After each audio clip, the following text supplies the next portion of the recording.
ഓം നമോ ഭഗവതേ വാസുദേവായ.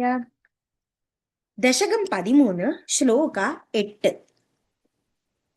മഹാകായക സഹ അയം തവ ചരണപാദപ്രമദിതഃ ഗളൻ രക്തഃ വക്ത്രാദവദൃഷിഭിഃ ശ്ലാഘിതഹതിഃ തഥാ ത്വാമുദ്ദാമ പ്രമദപര വിദ്യോതിഹൃദയാഃ മുനീന്ദ്രാഃ സാന്ദ്രാഭിः സ്തുതിഭിः അനുവൻ അധ്വരതനും.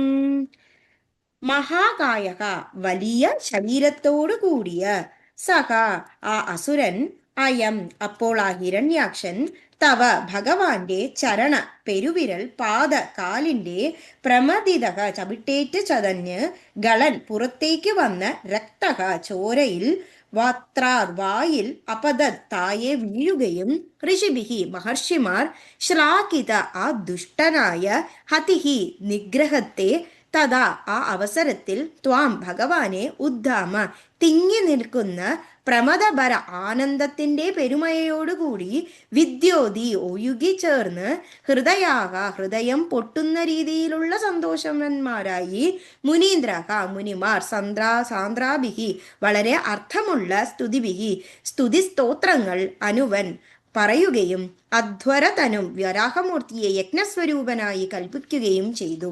അപ്പോൾ ഈ ദശകത്തിൽ ഹിരണ്യാക്ഷ വധത്തെ കുറിച്ചാണ് പ്രതിപാദിക്കുന്നത്. അപ്പോൾ ഈ ശ്ലോകത്തിൽ ആ അസുരനായ ഹിരണ്യാക്ഷനെ എങ്ങനെ വധിച്ചു എന്നാണ് പറയുന്നത്.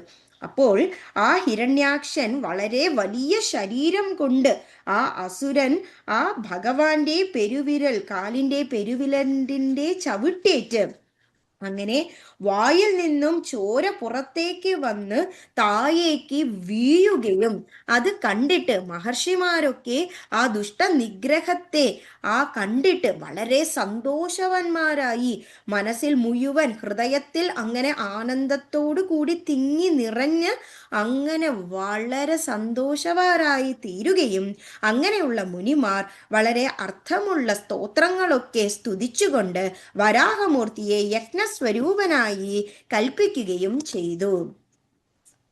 മഹാകായസോയം തവ കര സരോജ പ്രമദിതോ ഗളദ്രക്തോ വക്ത്രാദപദൃശിഭിഃ ശ്ലാഘിതഹതിഃ തഥാ ത്വാമുദ്ദാമ പ്രമദപര വിദ്യോതിഹൃദയാഃ മുനീന്ദ്രാശ്രാന്ത്രാഭിः സ്തുതിഭിരനുവൻ അധ്വരതനും. സർവത്ര ഗോവിന്ദ നാമ സങ്കീർത്തനം. ഗോവിന്ദ ഗോവിന്ദ. Thank U.